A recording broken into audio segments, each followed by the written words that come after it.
As-Sunnah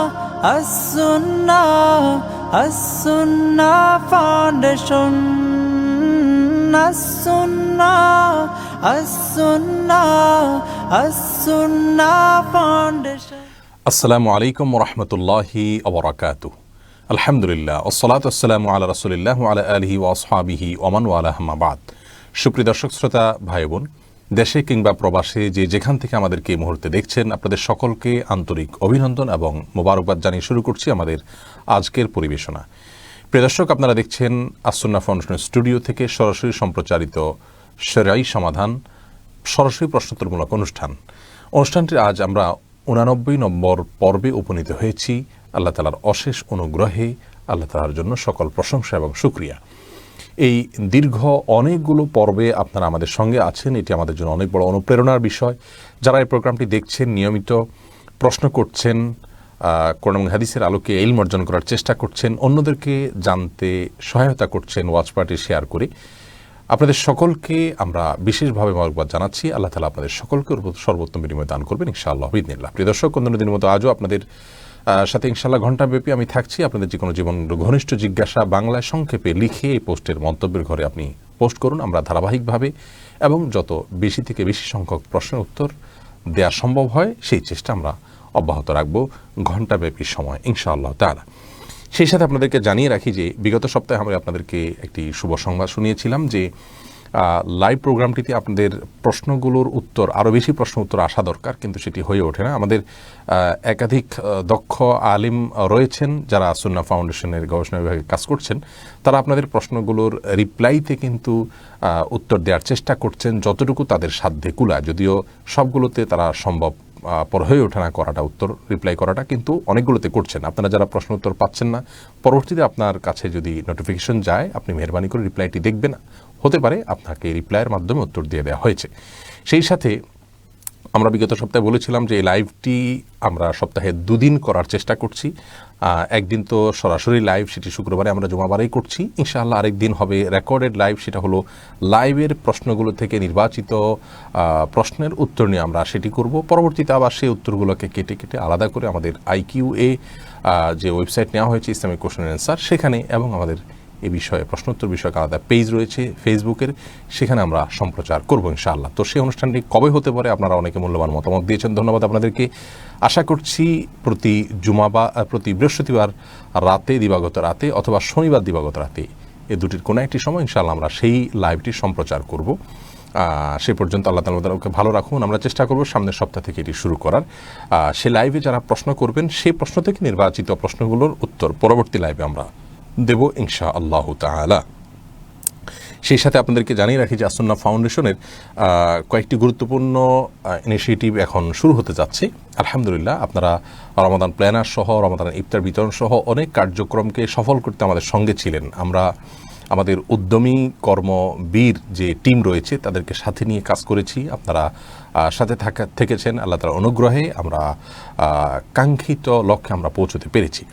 নতুন করে আমাদের কয়েকটি গুরুত্বপূর্ণ পদক্ষেপ আসছে কিছুদিনের মধ্যে। তার মধ্যে একটা হলো আস-সুন্নাহ ফাউন্ডেশনের স্থায়ী কার্যালয় এবং ঢাকার বুকে একটি মডেল মসজিদ, যে মসজিদে নিয়মিত দিনই প্রোগ্রাম হবে, মসজিদের প্রতিটি ফ্লোর ব্যবহার হবে দিনই কাজে এবং প্রতিদিনই সেগুলো ব্যস্ত থাকবে। আমাদের নিজস্ব কিছু আইডিয়া আছে, সেগুলো মসজিদ কেন্দ্রিক আমরা করব। সেই সাথে আস-সুন্নাহ ফাউন্ডেশনের প্রধান কার্যালয়, যেখান থেকে সারা দেশে সেবামূলক এবং সব ধরনের কার্যক্রম চালানো হবে। একটি মডেল মাদ্রাসা সেখানে থাকবে, আরও বিভিন্ন শিক্ষা প্রতিষ্ঠানের অফিস সেখানে থাকবে। সেই সাথে বিনামূল্যে বা স্বল্পমূল্যে চিকিৎসা সেবার একটা উইন্ডো সেখানে থাকবে ইনশাআল্লাহ, যথাযথ কর্তৃপক্ষের অনুমতি নিয়ে। এগুলোর জন্য একটি জায়গা আমরা ঢাকার মধ্যে কিনতে যাচ্ছি ইনশাআল্লাহ 1 বিঘা পরিমাণে। সেটার জন্য ইনশাআল্লাহ আমরা শেয়ার ছাড়ব, হয়তো মাত্র 8 থেকে 10 হাজার টাকার দান করে এই প্রতিষ্ঠানের প্রতিষ্ঠাতা বা জমিদাতা হিসাবে আমরা অংশগ্রহণ করতে পারবো। এটা আমরা খুব শীঘ্রই আপনাদেরকে বিস্তারিত জানাবো। সেই সাথে মাদ্রাসা যে প্রজেক্টের আমাদের ঘোষণা ছিল, সেটার জন্য আমরা কাজ করে যাচ্ছি। করোনার কারণে খুব রিস্ক হয়ে যাচ্ছে শুরু করাটা। আমরা বাড়ি ভাড়া নিয়ে শুরু করলেই সেটি যদি করোনার কারণে আবার পিছিয়ে যায়, তাহলে সেক্ষেত্রে বড় ধরনের প্রেশারে পড়তে হবে শুরুতেই। সেই জন্য আমরা করতে কিছুটা হিমশিম খাচ্ছি। তারপরও খুব শীঘ্রই আশা করছি আপনাদেরকে শুভ সংবাদ দিতে পারবো, আমরা সারপ্রাইজ দিতে পারবো। বৃক্ষরোপণ কর্মসূচি, এটার ঘোষণাও ইনশাআল্লাহ সামনে আসছে। এই মুহূর্তে নগদ যে ঘোষণাটি আমাদের জন্য এখন রেডি, সেটি হলো আমরা জানি যে উদ্যোক্তা যারা আমাদের সমাজে রয়েছেন, উদ্যোক্তা বলতে আমরা তাদেরকে বুঝি যারা নিজ উদ্ভাবনী শক্তি এবং শ্রম দিয়ে নিজের অবস্থার পাশাপাশি পারিপার্শ্বিক অবস্থারও পরিবর্তন ঘটায়, সমাজ এবং জাতির কল্যাণে তারা ভূমিকা রাখেন। তারা সাধারণ কোনো ব্যবসায়ী হন না, ব্যবসায়ীরা শুধু মুনাফা অর্জন করাই লক্ষ্য থাকে। উদ্যোক্তারা সমাজের মানুষের কোনো একটা চাহিদা পূরণ করার, কোনো একটা সমস্যা সলভ করার জন্য উদ্যোগী হয়ে ওঠেন, সেখান থেকে তাদের বাণিজ্য হয়। সেই সাথে বাণিজ্য হতে পারে, আবার বাণিজ্যের পাশাপাশি মূল উদ্দেশ্য থাকে সমাজের মানুষের সেই সমস্যা সলভ করা এবং তাদের সেই পারপাস সার্ভ করা। তো এই ধরনের উদ্যোক্তা যারা আছেন, যে সমস্ত উদ্যোক্তারা যারা উদ্যোগ এবং নিত্য নতুন অভিনব ব্যবসা এবং অভিনব উদ্যোগগুলোর মাধ্যমে সমাজ এবং জাতিকে নতুন কিছু দিতে পেরেছেন, কোনো সমস্যার সমাধান করতে পেরেছেন, সেই সাথে তারা তাদের দিন চর্চা করে এই ব্যবসা বা উদ্যোগ পরিচালনা করেছেন এবং করে মোটামুটি তিনি নিজেকে সফলতার পথে যাচ্ছেন এমনটি মনে করছেন, এরকম উদ্যোক্তাদেরকে সম্মাননা দিতে যাচ্ছে আসুন্নাহ ফাউন্ডেশন। আসুন্নাহ ফাউন্ডেশন উদ্যোক্তা সম্মাননা 2021 নামক এই প্রোগ্রামের মাধ্যমে। এই প্রোগ্রামটির ঘোষণা খুব শীঘ্রই আমরা দিতে যাচ্ছি ইনশাআল্লাহ, এবং এই প্রোগ্রামে দেশের অন্যতম একটি গুরুত্বপূর্ণ প্রতিষ্ঠান অন্যরকম গ্রুপ এই প্রোগ্রামের সাথে আমাদের সঙ্গে থাকছে এবং সার্বিক প্রস্তুতিতে তারা সহযোগিতা করছেন। এই প্রোগ্রামটি এখানে আলহামদুলিল্লাহ আমাদের বিচারক হিসাবে যারা থাকছেন, তার আগে জানিয়ে রাখি যে এই প্রোগ্রামে আমরা 50 জন উদ্যোক্তাকে নির্বাচন করব, যারা সহজ জায়গায় ইসলাম প্র্যাকটিস করেও বিভিন্ন উদ্যোগ এবং ব্যবসা এগুলো পরিচালনা করে তারা সফলতার মুখ দেখতে পাচ্ছেন। তাদেরকে আমরা অনুপ্রাণিত করে প্রশিক্ষণ দিয়ে তাদেরকে আরও বিভিন্ন ধরনের রিসোর্স দিয়ে তাদেরকে আমরা সমৃদ্ধ করে আরও প্রতিষ্ঠিত হতে সামনে আগে যেন বেড়ে যেতে পারেন, সেজন্য আমরা সহযোগিতা করবো ইনশাআল্লাহ বিইذনিল্লাহ। এটাই হলো ইনিশিয়েটিভের মূল উদ্দেশ্য। সেখানে প্রথম 10 জন যারা সফলতার যে আমাদের প্যারামিটার আছে, অর্থাৎ দিন প্র্যাকটিস করা, ব্যবসা এবং উদ্যোগ পরিচালনা করতে গিয়ে, সেই সাথে নতুন কোনো কিছু করতে গিয়ে সফলতার মুখ দেখতে পাওয়া, এই দুটি বিষয়ে সামনে রেখে যারা প্রথম 10 জন হতে পারবেন তাদেরকে আমরা 50,000 করে নগদ অর্থ পুরস্কার দেবো ইনশাআল্লাহ। এর সাথে অন্য যারা আছেন আরও 50 জন, তাদেরকে আমরা দিনব্যাপী কর্মশালার ব্যবস্থা থাকবে, তাদের জন্য আনন্দ ভ্রমণ থাকবে কোনো একটা রিসোর্টে। সেখানে বিচারক প্যানেল, উপদেষ্টা সহ দেশের বরেণ্য সফল উদ্যোক্তা এবং শিল্পপতি যারা আছেন, যারা দিনকে ভালোবাসেন এবং ব্যক্তিগতভাবে দিনকে প্র্যাকটিস করে থাকেন, তাদের সান্নিধ্যে থেকে একে অন্যের সাথে যোগাযোগ করা এবং নেটওয়ার্কিংয়ের সুযোগ তৈরি করে দেওয়া এবং প্রশিক্ষণ দিয়ে আরও সামনে বেড়ে যেতে সহযোগিতা করা হবে ইনশাআল্লাহ বিইذনিল্লাহ। এছাড়া সম্মাননা সার্টিফিকেট এবং ক্রেস্ট দিবে আসুন্নাহ ফাউন্ডেশন, স্বীকৃতি দিবে সেই সফল উদ্যোক্তাদেরকে ইনশাআল্লাহ বিইذনিল্লাহ। এটা এন্টারপ্রেনারশিপের সংক্রান্ত বই ইত্যাদি এর মধ্যে থাকবে ইনশাআল্লাহ বিইذনিল্লাহ। সম্মান অনুষ্ঠানে বিচারক প্যানেলে থাকছেন, আমি নিজে থাকছি ইনশাআল্লাহ আহমদুল্লাহ, প্রফেসর মুখতার আহমদ ড্যাফোডিল ইন্টারন্যাশনাল ইউনিভার্সিটির তিনি থাকছেন, মাহমুদুল হাসান সোহাগ চেয়ারম্যান অন্যরকম গ্রুপ তিনি থাকছেন ইনশাআল্লাহ, শরীফ আবু হায়াত অপু চিফ মার্কেটিং অফিসার সরোবর তিনি থাকছেন, আরও থাকছেন উইডেভসের সিইও নিজামুদ্দিন সাহেব, সেই ক্ষেত্রে চাচ্ছেন আরও থাকছেন আইএফএ কনসালটেন্সির কো ফাউন্ডার জনাব ইউসুফ সুলতান, আরও থাকছেন খাসফুডের সিইও হাবিবুল মুস্তফা আরমান, আরও থাকছেন লাইভ স্প্রিংয়ের চেয়ারম্যান জনাব ইয়াহিয়া আমিন।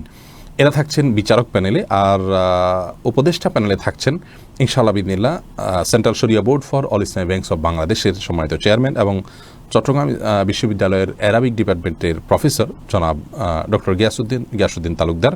আরও থাকছেন ড্যাফোডিল ইন্টারন্যাশনাল ইউনিভার্সিটির চেয়ারম্যান জনাব সবুর খান। আরও থাকছেন ইনশাআল্লাহ বিইذনিল্লাহ রহিম আফরোজ গ্রুপের চেয়ারম্যান জনাব নিয়াজুর রহিম সাহেব। সেই সাথে আরও দেশের স্বনামধন্য কয়েকজন ব্যক্তির নাম খুব শীঘ্রই যুক্ত হতে যাচ্ছে, আগামীকাল বা পরশু মধ্যে আমরা ঘোষণায় যাচ্ছি ইনশাআল্লাহ বিইذনিল্লাহ। উদ্যোক্তা সম্মাননার এই প্রোগ্রামও আপনারা সফল করবেন এবং সার্বিকভাবে সবাইকে এগিয়ে যেতে সহযোগিতা করবেন, এটি আমাদের প্রত্যাশা আপনাদের কাছে। আল্লাহ তাআলা তৌফিক দান করুন। আমি দুঃখিত, অনেক বেশি সময় আজকে শুরুতে আপনাদের কাছ থেকে নিয়ে নিয়েছি এবং গুরুত্বপূর্ণ বিষয় হওয়ার কারণে এটি অনেকখানি আমাকে করতে হয়েছে। আর বিলম্ব না করে ইনশাআল্লাহ বিইذনিল্লাহ আপনাদের প্রশ্ন উত্তর দেওয়ার পালায় আমরা চলে যাচ্ছি ইনশাআল্লাহ বিইذনিল্লাহ। আমরা যথাসম্ভব কয়েক মিনিট বাড়িয়ে উত্তর দেব, যেহেতু শুরুতে আপনাদের সময় অনেকখানি আমরা নিয়েছি। আশা করছি পুরো সময় আমাদের সঙ্গে থাকবেন। আবারও স্মরণ করিয়ে দিচ্ছি, এই প্রোগ্রামটি যেহেতু কোরআন হাদিস ভিত্তিক নলেজের প্রোগ্রাম, বিধায় এটিকে শেয়ার করে ওয়াচ পার্টি করে অন্যদেরকে জানার জন্য সহযোগিতা করবেন ইনশাআল্লাহ বিইذনিল্লাহ। আল্লাহ তাআলা আমাদের সকলকে তৌফিক দান করুন। সর্বপ্রথম যে প্রশ্নটি আমি দেখতে পাচ্ছি তা হলো রফিকুল ইসলাম, আপনি জানতে চেয়েছেন, গতকাল আপনি এক ভিডিওতে বলেছেন ইভ্যালিতে পণ্যের জন্য টাকা দিয়ে পণ্য না নিয়ে অতিরিক্ত টাকা নেওয়া হারাম। এখন ইভ্যালি যদি সময় মতো পণ্য দিতে ব্যর্থ হয় তাহলে গ্রাহকের করণীয় কি? যারা আগে থেকে টাকা নিয়ে তা খরচ করে ফেলেছেন তারা এখন কি করবেন? খুবই গুরুত্বপূর্ণ প্রশ্ন। ভাই রফিকুল ইসলাম, ইভ্যালির ব্যবসার যে পলিসি, এটা ইসলাম শরিয়ার দৃষ্টিকোণ থেকে ব্যবসার ক্রাইটেরিয়ার মধ্যে পড়ে না। এটা অনেক ক্ষেত্রে আপনার প্রতারণার পর্যায়ে পড়ে। এটি সুদকে ভিন্নভাবে প্রতিষ্ঠিত করার একটা অপপ্রয়াস। আমি যতটুকু জেনেছি, যদি আমার জানা ভুল না হয়ে থাকে, মাত্র 50,000 বা এ ধরনের একটা খুব সামান্য পরিমাণের ফিগার নিয়ে ব্যবসা শুরু করে আজকে তারা হাজার হাজার কোটি টাকার ব্যবসা পরিচালনা করছে। এটি মানুষ থেকে তারা পুঁজি সংগ্রহ করছে এবং মানুষকে চটকদার আকর্ষণীয় অফার দিয়ে তারা এই কাজগুলো করছে। কিভাবে 200, 300 বা 150% অফার একটা কোম্পানি দিয়ে টিকতে পারে? তারা তো এটা কোনো দাতব্য কোনো প্রতিষ্ঠান নয়, চ্যারিটি কোনো প্রতিষ্ঠান নয়, এটা বাণিজ্যিক প্রতিষ্ঠান। তাহলে বুঝতে হবে যে এর মধ্যে বড় ধরনের কোনো ঘাপলা এবং প্রতারণা নিহিত আছে। যাই হোক, সুনির্দিষ্ট করে আপনার যে প্রশ্ন, সেটার উত্তর যদি আমরা দিতে যাই, তাহলে সেক্ষেত্রে আমরা বলবো যে ইভ্যালিতে পণ্যের জন্য টাকা জমা দিয়েছেন আপনি, পণ্য তারা দিতে না পারলে এখন আপনার করণীয় কি? উত্তর হলো, আপনি তাদের কাছ থেকে টাকা নেবেন। যদি আপনাকে যে টাকা দিয়েছেন শুধু সেই টাকা তারা ফেরত দেয় তাহলে সেটা ভালো। আর যদি তাদের সিস্টেম থাকে তথাকথিত বাজার মূল্য হিসেবে অতিরিক্ত দেওয়ার, তাহলে সেক্ষেত্রে আপনি তো ওইটা নিতে বাধ্য তাদের সিস্টেম অনুযায়ী। তাহলে পুরো টাকাটা নেবেন, আপনি যেটুকু মূলধন দিয়েছিলেন সেটুকু রেখে বাকিটা আপনি আপনার গরিব আত্মীয় স্বজন যারা আছে তাদেরকে দান করে দিবেন, সওয়াবের নিয়ত নিজে করা ছাড়া। এটি একটি পদ্ধতি। আর যারা আগে এই ধরনের লেনদেন করে টাকা নিয়ে ফেলেছেন, তারা যে পরিমাণ টাকা এক্সট্রা নিয়েছেন সেগুলো গরিব দুঃখীকে দান করে দিবেন। এটা হলো তাদের করণীয়। এসপিসি ওয়ার্ল্ড এক্সপ্রেস সম্পর্কে আমরা বলেছিলাম, সেখানে একই কথা প্রযোজ্য। যারা আগে থেকে করে ফেলেছেন তারা মূলধন উঠানো পর্যন্ত কাজ করতে পারবেন, অতিরিক্ত আর তাদের নেওয়া জায়েজ হবে না। জুবাইর আহমেদ, আপনি জানতে চেয়েছেন, বাজেট প্রণয়নের আগে সব শ্রেণীর মানুষের মতামত নেওয়া হয়, আলেমদের মতামত নেওয়া হয় না, এটাকে কিভাবে দেখছেন? একজন ইসলামিক স্কলার হিসেবে বাজেট সম্পর্কে আপনার মন্তব্য কি? কেমন বাজেট কামনা করেন?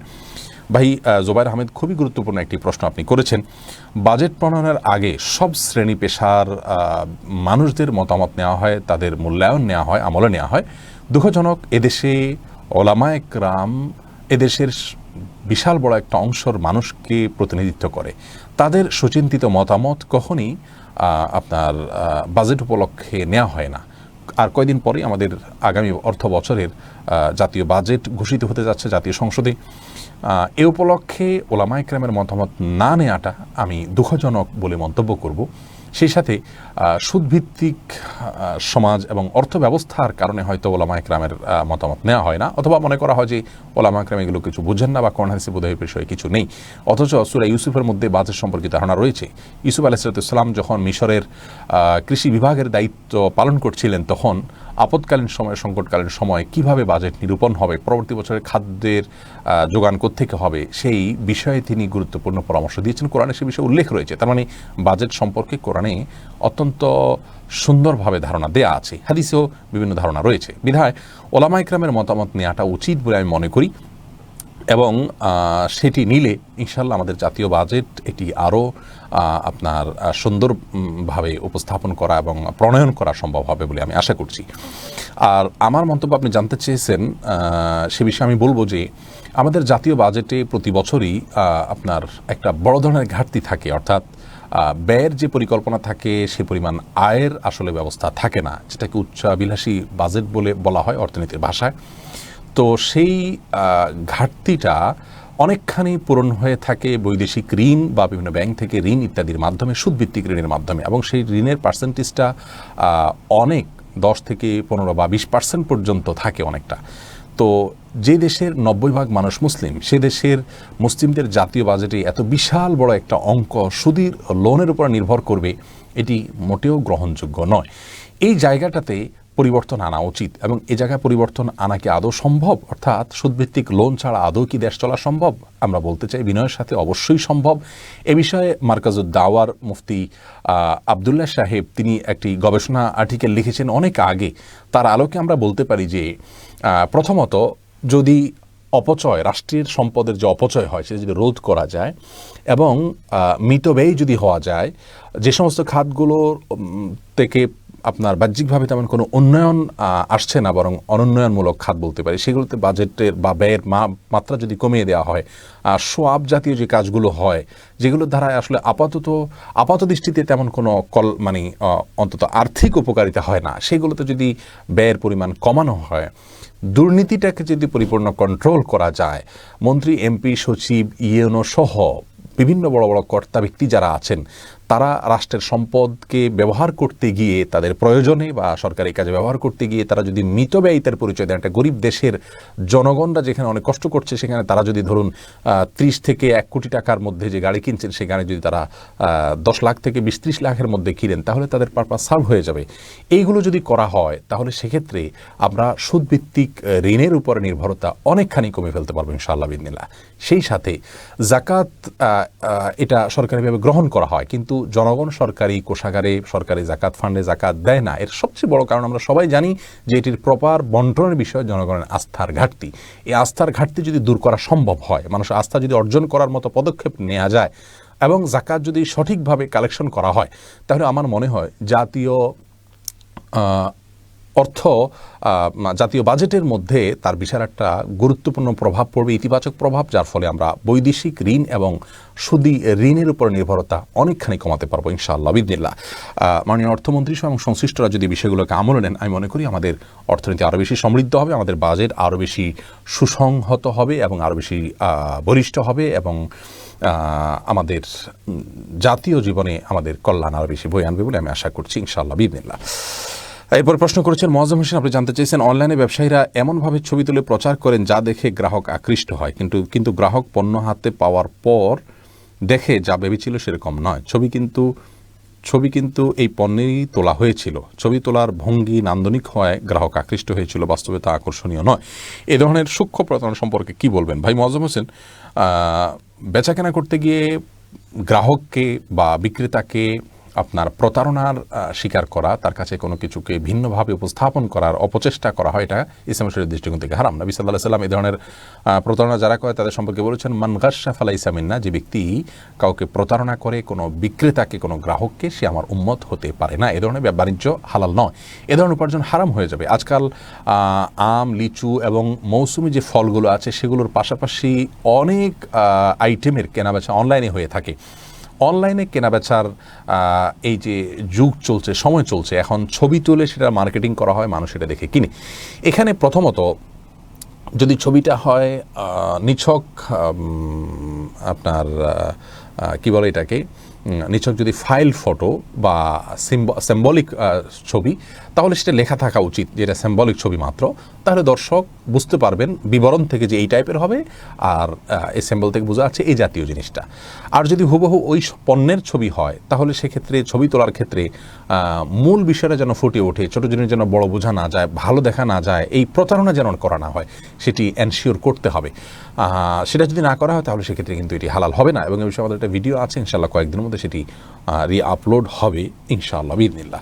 আব্দুল লতিফ, আপনি জানতে চেয়েছেন প্রতি বছর বাজেটে কালো টাকা সাদা করার সুযোগ রাখা হয়, এই ব্যাপারটাকে কীভাবে দেখেন? আগামী 3 তারিখে, জুনের 3 তারিখে জাতীয় বাজেট শুরু হতে যাচ্ছে, জাতীয় সংসদের সাথে এই বিষয়কে সামনে রেখে এই ধরনের প্রশ্ন খুবই গুরুত্বপূর্ণ এবং প্রাসঙ্গিক। ধন্যবাদ ভাই আব্দুল লতিফ আপনাকে। দেখুন, জাতীয় বাজেটে কালো টাকা সাদা করার যে সিস্টেম রয়েছে, ইসলামী শরিয়া এটাকে মোটেও সমর্থন করে না। ইসলাম বলে কালো টাকা সারা জীবনের জন্য কালো, সেটাকে সাদা করে নিজে ব্যবহার করার কোনো সুযোগ ইসলামে নেই। কেউ যদি অবৈধভাবে কোনো অর্থ উপার্জন করে থাকেন, তাহলে সেক্ষেত্রে ইসলাম বলে সেই অসৎ উপায় অবলম্বন করে দুর্নীতির মাধ্যমে যদি সম্পদ কামাই করেন, তাহলে সেই টাকা আপনি কল্যাণমূলক খাতে, গরিব দুঃখীদের অনটন দূর করার জন্য এবং আরও যে সমস্ত কল্যাণমূলক খাত আছে সেখানে ব্যয় করবেন। রাষ্ট্রের উচিত সেই টাকা তাদের কাছ থেকে নিয়ে নেওয়া, কালো টাকা যারা উপার্জন করেছেন তাদেরকে সেটার কিছু ট্যাক্স, ভ্যাট অথবা এই জাতীয় কোনো কিছু দিয়ে সেটাকে সাদা করার কোনো সুযোগ দেওয়া উচিত নয়। এটা ইসলামের দৃষ্টিকোণ। কারণ সেক্ষেত্রে দুর্নীতি এবং অসৎ উপায়ে যারা অর্থ উপার্জন করছেন তাদেরকে নিরুৎসাহিত করা যাবে না তাদের সে কর্মকাণ্ড থেকে। যদি তারা সেটি রাষ্ট্রীয় কোষাগারে দিয়ে জনকল্যাণমূলক খাতে ব্যয় করতে সম্মত না হয়, রাষ্ট্র তাদেরকে বাধ্য করা উচিত কালো টাকা উপার্জনকারীদেরকে। এটি হলো ইসলাম শরিয়ার দৃষ্টিভঙ্গি। কেউ হারাম উপায়ে উপার্জন করলে সেটিকে হালাল করার মতো কোনো স্কোপ নেই। কিছু দান করে দিলেন মসজিদ মাদ্রাসা, কিছু ট্যাক্স দিয়ে দিলেন, কিছু জাকাত দিয়ে দিলেন, আর তাতে আপনার বাকি টাকাগুলো হালাল হয়ে যায়। বিষয়টি এরকম না। ইসলাম এটাকে কোনোভাবে অনুমোদন করে না, বরং হারাম টাকার সম্পূর্ণটুকু মালিককে ফেরত দেওয়ার সুযোগ থাকলে মালিককে দেওয়া হবে, রাষ্ট্রের টাকা মারলে রাষ্ট্রকে ফেরত দিতে হবে, অথবা মালিককে খুঁজে বের করে ফেরত দেওয়া অসম্ভব হলে সেটি কল্যাণমূলক খাতে ব্যয় করে ফেলতে হবে, নিজে ভোগ করার কোনো সুযোগ নেই। আলী হোসেন জানতে চেয়েছেন, সৌদি আরবে মাইকের সাউন্ড সীমিত করার পর থেকে আমাদের এলাকার মাইক বিরোধীরা যারা মসজিদে কোনো প্রকার মাইক বা সাউন্ড ছাড়া নামাজ আদায় করেন, তারা বলছেন মাইক বা লাউড স্পিকার দিয়ে নামাজ পড়া নাকি শিরক বা শিরকে আকবর। এ বিষয়ে বিস্তারিত আপনার কাছে জানতে চাই, দয়া করে বলবেন। ভাই আলী হোসেন, এটাকে শিরকে আকবর বলাটা মূর্খতা এবং অজ্ঞানতা ছাড়া আর কিছুই নয়। কারণ এখানে মাইককে কেউ পুজো করছে না, সিজদা করছে না, মাইকের কাছে কেউ কোনো কিছু প্রার্থনা করছে না, মাইকের কাছে দোয়া করছে না।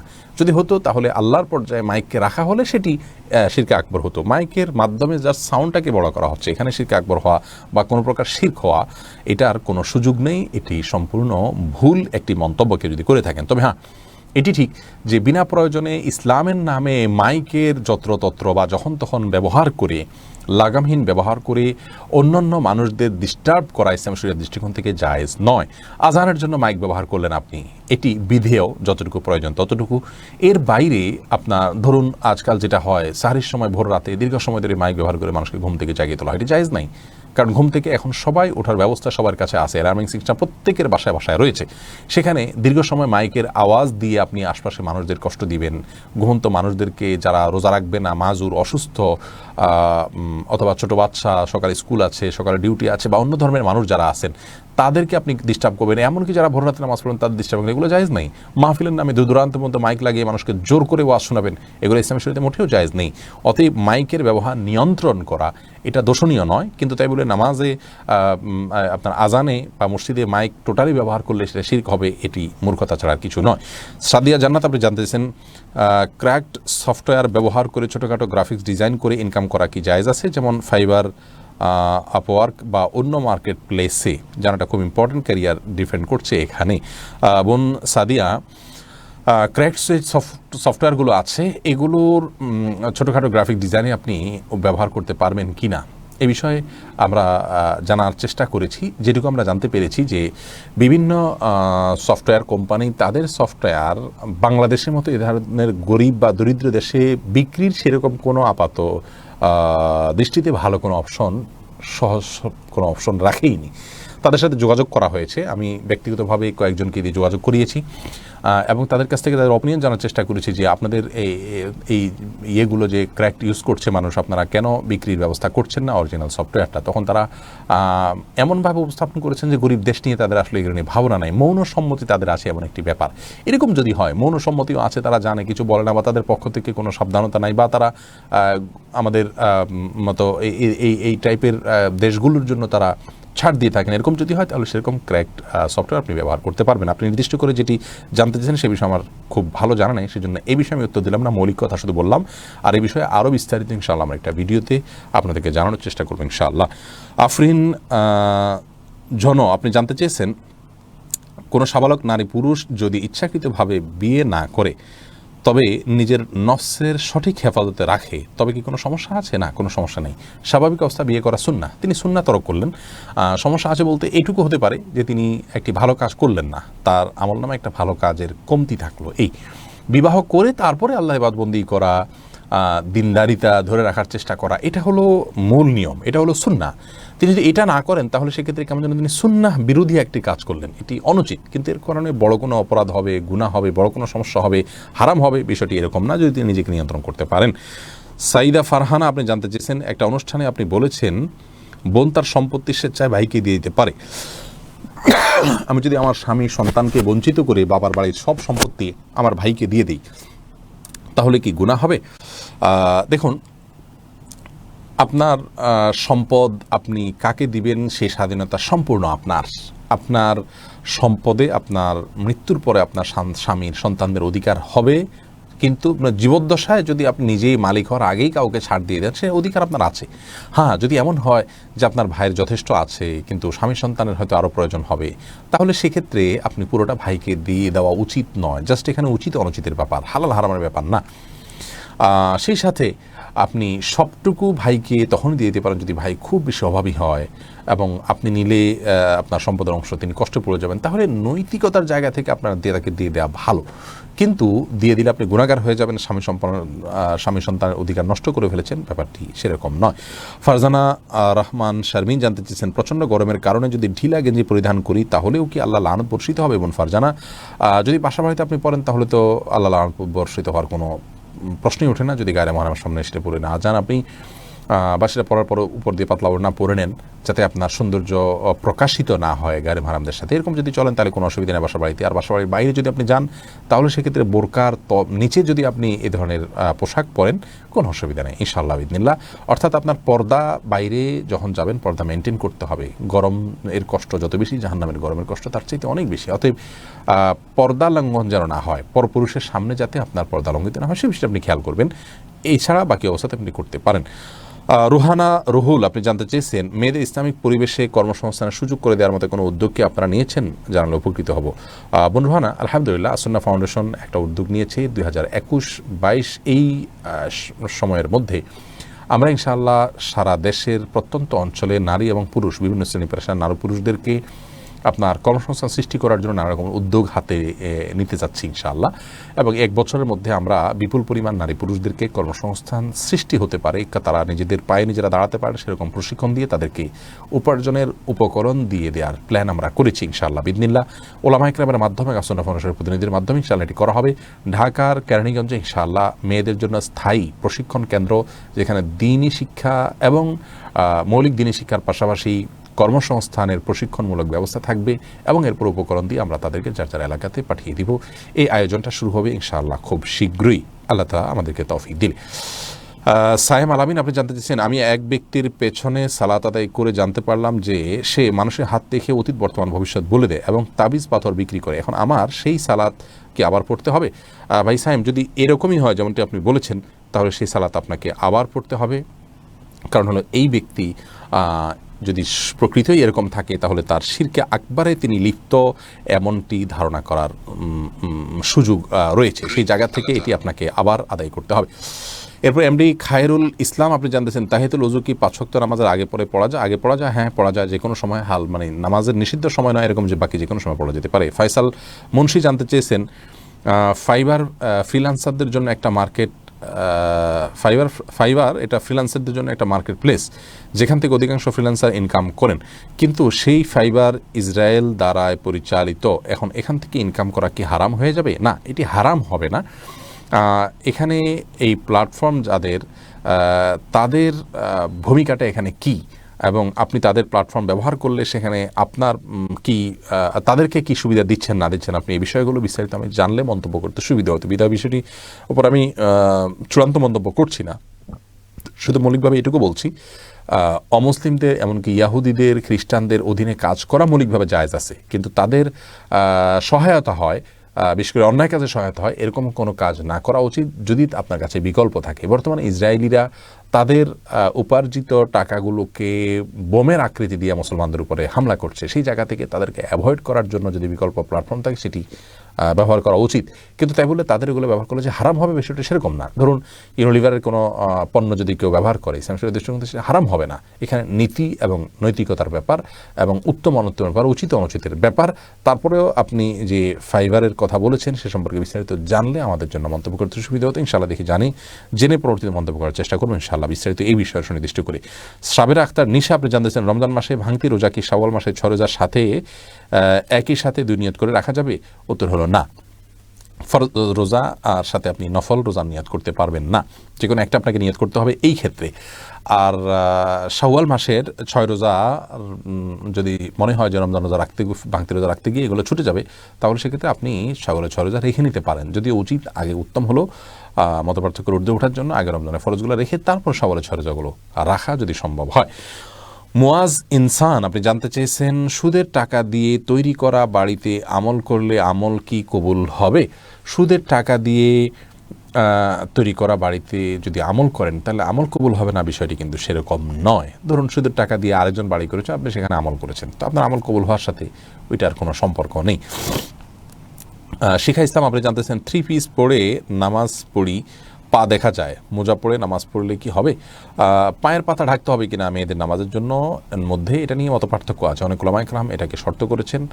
আমি ব্যক্তিগতভাবে এই মতটা চাইতে, যারা বলেন যে পায়ের পাতা পাতা বলতে পায়ের পাতার তলের অংশ এটা ঢাকার শর্ত দিয়ে থাকেন, তাদের মতটাকে আমি সমর্থন করি না।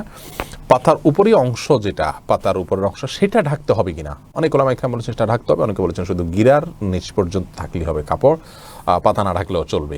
তো দুই পক্ষের ওলামা ইকরামের দলিল রয়েছে। নিরাপদ হলো এমন কাপড় পরা যে কাপড়টা অনেক বেশি লম্বা হয়, যে পায়ের পাতার উপরের অংশ সহ ঢাকা পড়ে। তলা ঢাকার জন্য, মোজা পরার জন্য আলাদা করে কষ্ট করা বা কসরত করা এটা আবশ্যক নয়। ইনশাআল্লাহ বিদিনিল্লাহ নামাজ হয়ে যাবে যদি কেউ মোজা না পড়েন। মোহাম্মদ কামরুজ্জামান তুষার আপনি জানতেছেন আমাদের এলাকায় অধিকাংশই চুলের ব্যবসা করছে, চুলের ব্যবসা কি জায়েজ আছে কিনা? ভাই কামরুজ্জামান তুষার ভাই, চুলের ব্যবসা যে আপনার এলাকায় করছে সেটার ধরন কি আমরা জানি না। চুলের ব্যবসার ধরনটা যদি এমন হয় যে এখানে আর্টিফিশিয়াল চুল তৈরি করা হয় যা দিয়ে মানুষ নিজের অবস্থার পরিবর্তন করে, তাহলে সেটি জায়েজ নাই। ইসলাম এটাকে জায়েজ বলে না। কারণ ধরুন মাথায় চুল নাই, তিনি আর্টিফিশিয়াল চুল লাগিয়ে, বা চুল একরকম আছে তিনি অন্যরকম আর্টিফিশিয়াল চুল লাগিয়ে মানুষকে ভিন্ন রূপে মানুষের সামনে তিনি জাহির হচ্ছেন, আবির্ভূত হচ্ছেন, এটি ইসলামী দৃষ্টিকোণ থেকে জায়েজ নয়। এখানে প্রতারণা সহ নানা রকমের অন্যায় সংযুক্ত হয়ে যায়, যে কারণে জায়েজ নয়। আর যদি মানুষের অরিজিনাল চুল সংগ্রহ করে সেটা বিক্রি করার থাকে, সেটাও জায়েজ হবে না। কারণ মানবদেহের কোনো অংশ বিক্রি কেনাবেচা করা জায়েজ নাই। এটা প্রয়োজনে একে অন্যকে ডোনেশন করতে পারেন যদি কারোর বিপদে পড়ে, এবং সেই ব্যবস্থা থাকা উচিত। মোহাম্মদ রাশেদুল ইসলাম আপনি জানতে চেয়েছেন অনলাইনে শেয়ার মার্কেটিং স্টক বিজনেস করা কি জায়েজ নাকি হারাম? যদি হারাম হয় তবে কি সুদের মতো হারাম গুনাহ? যদি জায়েজ হয় তবে আমি শেয়ার বিজনেস করব। হ্যাঁ ভাই রাসুল ইসলাম, শেয়ার বিজনেস মৌলিকভাবে জায়েজ আছে। আমাদের দেশের যে শেয়ার বিজনেস সিস্টেম এটা অনেকটা সুদে মানে জুয়ার মতো। সেই জায়গা থেকে আমাদের দেশে শেয়ার বিজনেসটাকে জায়েজ বলা কঠিন, কিন্তু মৌলিকভাবে শেয়ার স্টক এক্সচেঞ্জের শেয়ার বিজনেস করা এটা জায়েজ রয়েছে, যদি আপনি যে কোম্পানির শেয়ার কিনছেন সেই কোম্পানির ব্যবসা যদি হালাল হয়, যেই কোম্পানির শেয়ার কিনছেন তাদের ব্যবসার পলিসি যদি হারাম কোনো কিছু না থাকে তাহলে সেটি জায়েজ রয়েছে। মোহাম্মদ কামরুজ্জামান তুষার আপনার প্রশ্নের উত্তর আমি দিয়েছি। লালপুরি আড়ি থেকে আপনি প্রশ্ন করেছেন গর্ভবতী অবস্থায় যদি হাতে মেহেদি দেয় তাহলে কি বাচ্চার শরীরে দাগ পড়ে? একটু জানাবেন।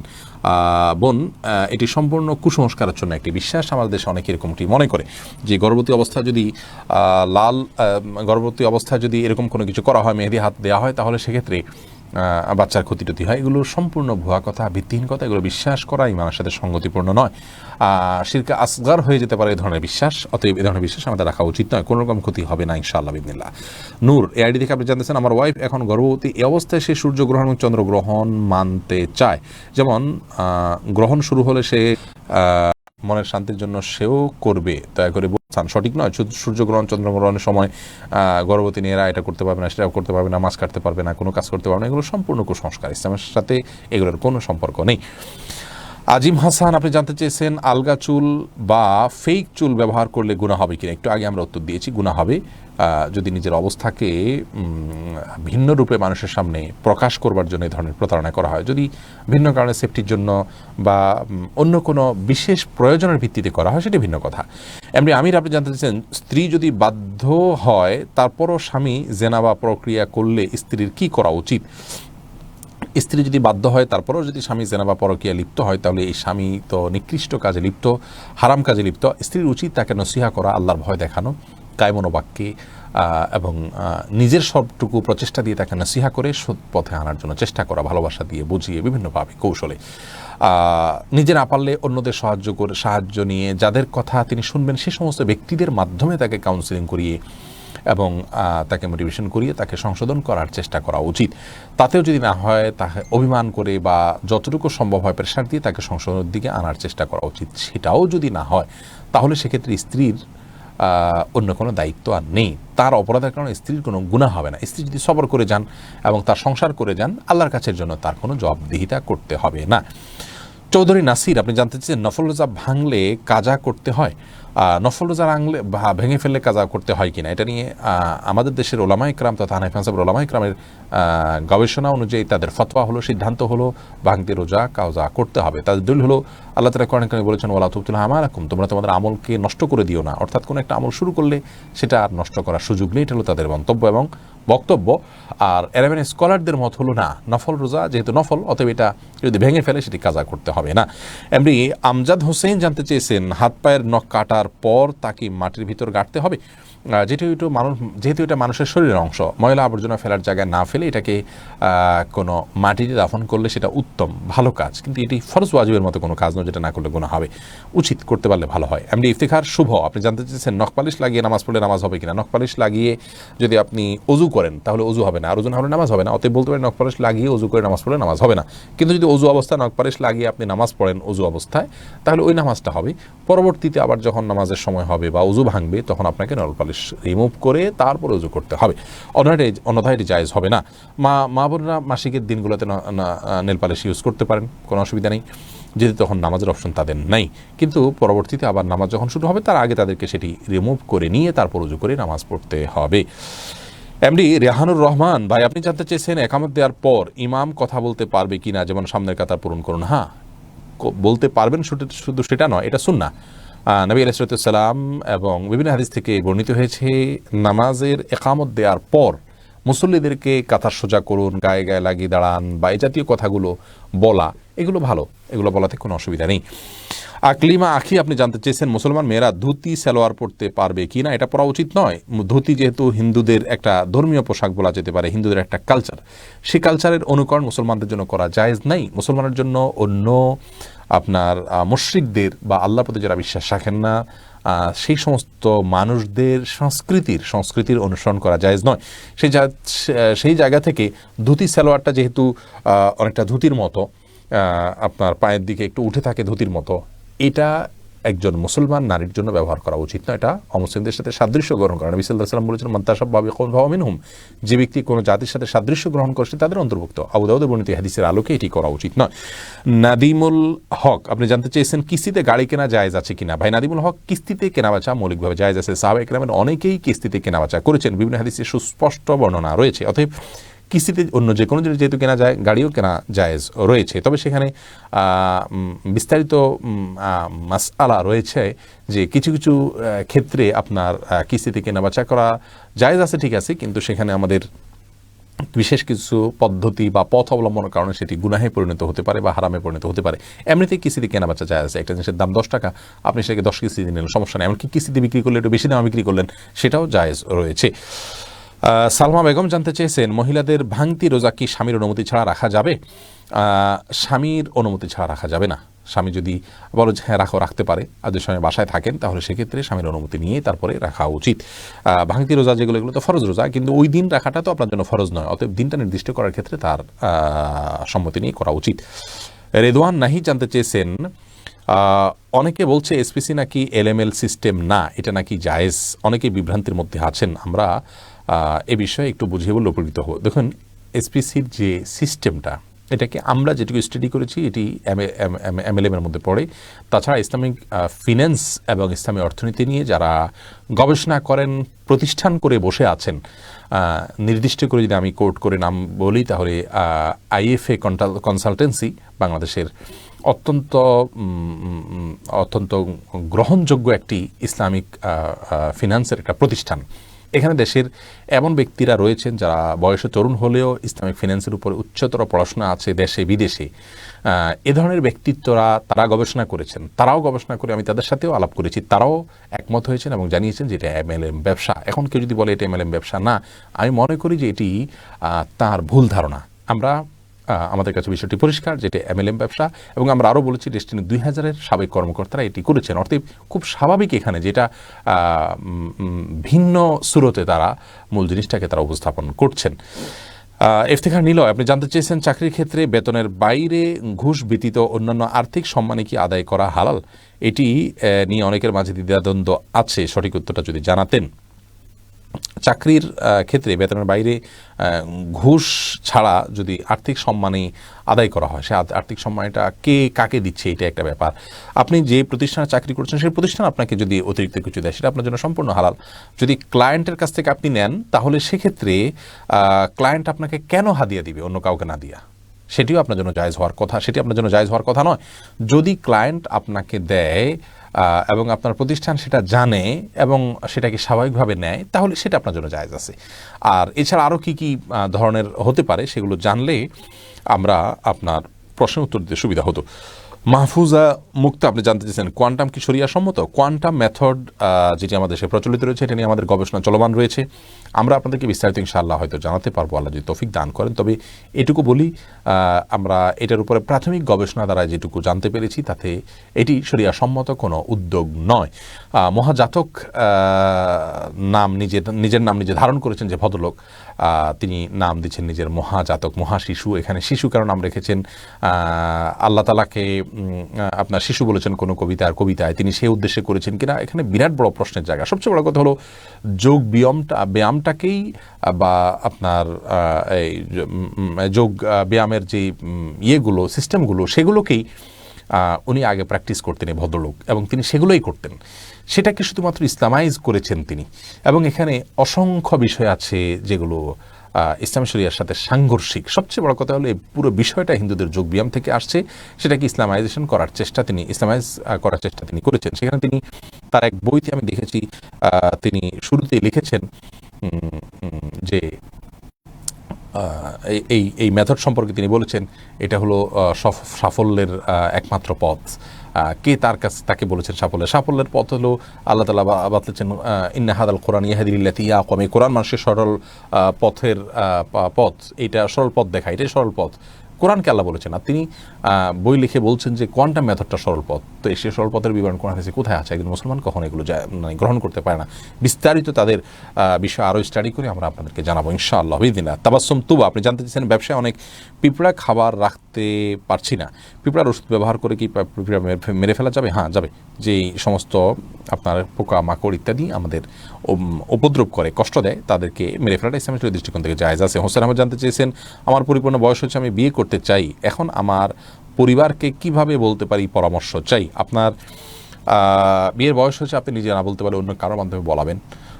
এই জন্য তো গোটা পরিবারকে দিনের পথে আনার জন্য আগে চেষ্টা করতে হয়। তারা যখন দিন বুঝবেন তখন তাদের সব কিছু বোঝানো সম্ভব হবে কোন হাদিসের আলোকে। আপনি নিজে না পারলে অন্য কারোর মাধ্যমে করবেন। এসকে শাহাবুদ্দিন জানতে চেয়েছেন বর্ষাকালে অন্যের পুকুর থেকে ডাঙ্গায় ওঠা জিওল মাছ হালাল হবে কিনা?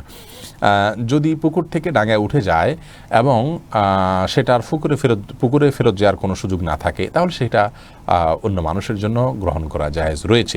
ফারজানা সুলতান আপনি জানতেছেন কিবলার দিকে পা দিয়ে শোয়া যাবে কিনা? কিবলার দিকে পা দিয়ে শোয়ার ব্যাপারে কোনো হাদিসে নিষেধাজ্ঞা সরাসরি নেই। তারপরও ওইদিকে কেবলা রয়েছে, সেই জায়গা থেকে কেবলার প্রতি শ্রদ্ধার জায়গা থেকে কেউ যদি দিকে পা না দেন ভালো, কিন্তু এটাকে হারাম বলা বা নাজায়েজ বলা বা গুনাহের কারণ বলার কোনো সুযোগ নেই, যেহেতু কোন হাদিসে এই বিষয়ে কোনো নিষেধাজ্ঞা নেই। ফারিহা জান্নাত আপনি জানতে চাইছেন নবজাতক সন্তানকে দেওয়া উপহার বাবা মায়ের জন্য খরচ করা জায়েজ হবে কিনা? এই বিষয়ে একটা ভিডিও আছে, দেখে নিতে পারেন। মা বাপ তো গ্রহণ করতেই পারেন, যদি মা বাপ সন্তানের ব্যয়ভার যেটা বহন করছেন সেটা বাবদ সেখান থেকে তারা কাটেন বা সে টাকা দিয়ে ব্যয়ভার গ্রহণ করেন তাহলে সেটা জায়েজ আছে। আর যদি সেটা করার পরে উদ্বৃত্ত থাকে তাহলে সেটা মা বাপ চাইলেই মন মতো খরচ করতে পারেন না, বাকিটা সন্তানের জন্য রাখতে তারা বাধ্য। ফারিয়া এনামুল আপনি জানতে চেয়েছেন ছোট বালতি থেকে পানি না ঢেলে পানির মধ্যে হাত দিয়ে ওযু করা যাবে কি না? যাবে। হাত দিয়ে কোষ করে উঠিয়ে আগে হাত ধোবেন 3 বার, এরপরে আবার আপনি কোট দিয়ে স্বাভাবিকভাবে ওযু করতে পারেন, কোনো অসুবিধা নেই। নবী সাল্লাল্লাহু আলাইহি ওয়াসাল্লাম এই পদ্ধতিতে ওযু করেছেন। এনার্জেটিক শান্ত আপনি জানতে চেয়েছেন জমি ক্রয় বিক্রয়ের মধ্যস্থতাকারী দালাল কি বিক্রয় মূল্যের অনুপাতে নির্দিষ্ট অর্থ নিতে পারবে? জমির দালালি করা মৌলিকভাবে ইসলামের দৃষ্টিকোণ থেকে হারাম নয়।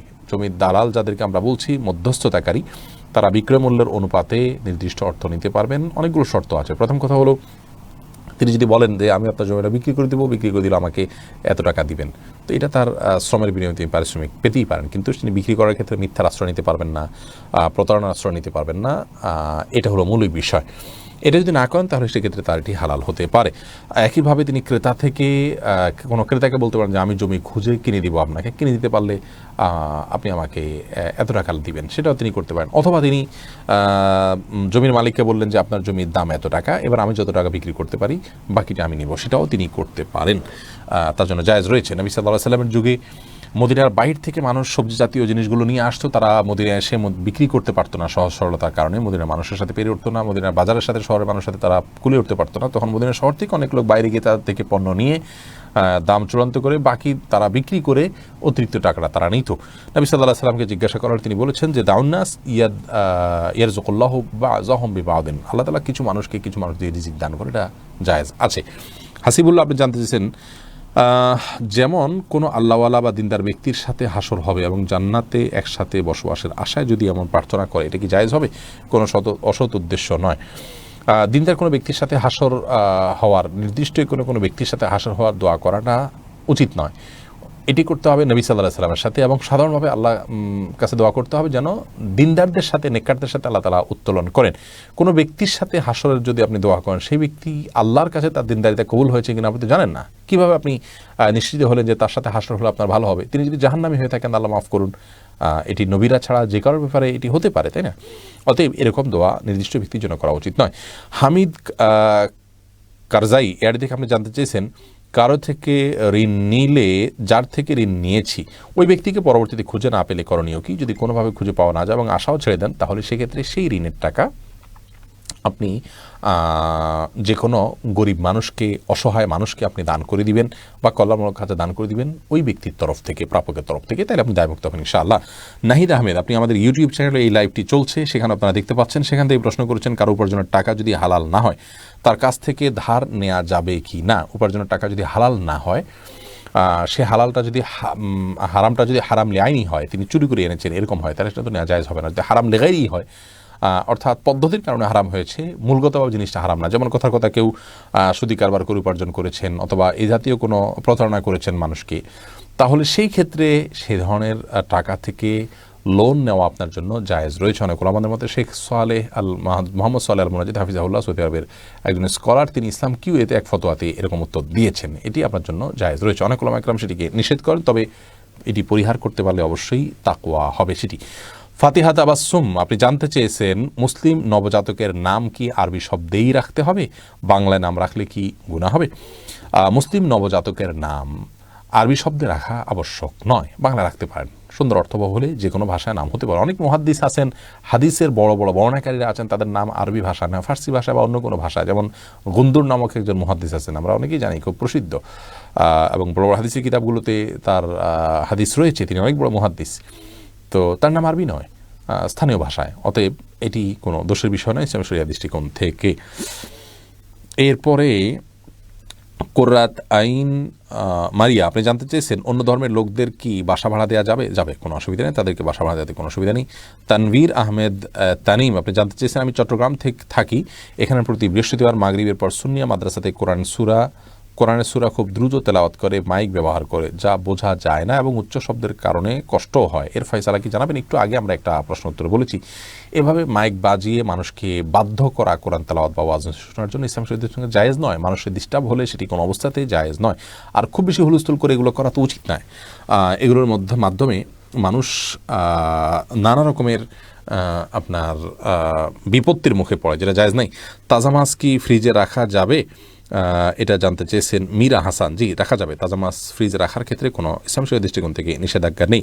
রাকিবুল মামুন জানতে চেয়েছেন সুন্নত নামাজ মসজিদে পড়া উত্তম নাকি বাড়িতে পড়া উত্তম? সুন্নত নামাজ বাড়িতে পড়া উত্তম, মসজিদে না পড়ে মসজিদে পড়লেও আদায় হয়ে যাবে। এরপরে আলমগীর হোসেন জানতে চেয়েছেন নামাজের সময় মোবাইলে চোখ গেলে কি নামাজ হবে? নামাজ হয়ে যাবে, কিন্তু এটি নামাজের মানকে অনেকখানি নিচে নামিয়ে দিবে। মোবাইল এর দিকে চোখ যাওয়া উচিত নয়, বরং নামাজের সময় সেজদার জায়গায় চোখ থাকা উচিত। নামাজের দিকে অন্যদিকে মন যেতে পারে সেই বিষয়গুলোকে সরিয়ে ফেলা উচিত নামাজের আগেই। মোবাইলকে এমন জায়গায় রাখা উচিত নয়। নবী সাল্লাল্লাহু আলাইহি ওয়াসাল্লামকে একবার একটা কাপড় দেওয়া হলো নামাজ পড়ার জন্য, সেখানে কিছু চিত্র ইত্যাদি অঙ্কন করা ছিল, হয়তো গাছপালার চিত্র বা এরকম হালাল কোনো চিত্র ছিল। নামাজ পড়ে তিনি তারপরে বলেছেন এই কাপড় সরাও, স্বচ্ছ বা ফ্রেশ কোনো কাপড় আনো, যাতে করে মনোযোগ নষ্ট না হয়। আল্লাহর সাথে কথোপকথনের সময় আপনার অন্যদিকে মনোযোগ দিলে, আপনি কারোর সাথে কথা বলছেন, সেখানে যদি আপনার অন্য দিকে মন থাকে, তাহলে সে যেরকম অভদ্রতা, অসৌজন্যতা, এটা মহান সৃষ্টিকর্তার সাথে কত বেশি অভদ্রতা এবং অসৌজন্যতা হবে সেটা বলাই বাহুল্য। রিমন খান জানতে চেয়েছেন, তাহাজ্জুদ নামাজ কি মসজিদে পড়তে পারবেন? যেখানে ইচ্ছে সেখানে পড়তে পারবেন, বাড়িতে পড়তে পারবেন, মসজিদে পড়তে পারবেন, কোনো অসুবিধা নেই। সেরাজাম মুনির নিশান আপনি জানতে চেয়েছেন, উজু করার সময় বেসিনে পা ধোয়া কি ঠিক? নিজের বাসা বাড়িতে অসুবিধা নেই, করতে পারেন, তবে আপনার রিস্ক মুক্ত হওয়াটা আর বিষয় মাথা রাখতে হবে। নিজের জন্য রিস্কি হলে সেটা আপনার জন্য করা উচিত হবে না, কারণ নিজেকে বিপদের মুখে ঠেলে দেওয়া ইসলামের দৃষ্টিকোণ জায়েজ নয়। অনেক সময় এখান থেকে পড়ে বা দুর্ঘটনার শিকার হতে পারে মানুষের। যদি সেরকম না হয়, আপনি আশপাশে কিছু ধরে করতে পারেন, তাহলে এটা জায়েজ আছে। কিন্তু পাবলিক প্লেসে বা বাইরে এরকমটি করা অনুচিত, যেহেতু এটা দৃষ্টিকটু। অন্য ধরনের মানুষরা আছে যারা এই বেসিন ব্যবহার করবে, তারা দেখে হয়তো ইসলাম সম্পর্কে বাজে ধারণা নিবে, বা তাদের হক নষ্ট হতে পারে, বা আশপাশে পানি পড়ে ভিজে যাবে, জায়গাগুলো নষ্ট হবে। সেই জায়গা থেকে পাবলিক প্লেসে এমনটি না করা উচিত, কিন্তু করলে অজু হয়ে যাবে। রেজওয়ান আহমদ শুভ আপনি জানতে চেয়েছেন, ফজরের নামাজ নাজা পড়লে কি সুন্নাত সহ পড়তে হবে? সরি, আপনি কাজা সম্মত বোঝাতে চেয়েছেন। কাজা পড়লে জি, সুন্নাত সহ আপনি কাজা করবেন যদি কাজা হয়ে যায়। বাস্তবতার বাংলাদেশে আইডি থেকে জানতেছেন, যদি কেউ মানসিক রোগী সিজোফ্রেনিয়া হয়, সে স্ত্রীকে তালাক দিলে তালাক হবে কি না দয়া করে জানাবেন।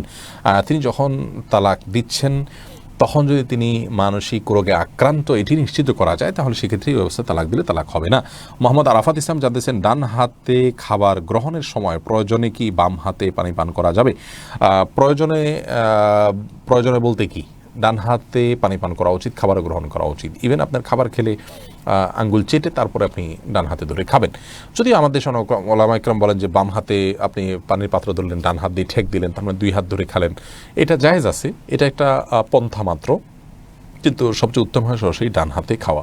সেক্ষেত্রে খাবার লেগে যাওয়ার যে ভয় থাকে গ্লাস ইত্যাদিতে, সেটা থেকে বাঁচার জন্য আপনি পরিষ্কার করে নেবেন, আলতো করে ধরবেন, কিন্তু ডান হাতে খাওয়া উচিত, পান করা উচিত, যেহেতু হাদিসে সুস্পষ্টভাবে ডান হাতে খাওয়া পান করার নির্দেশ রয়েছে।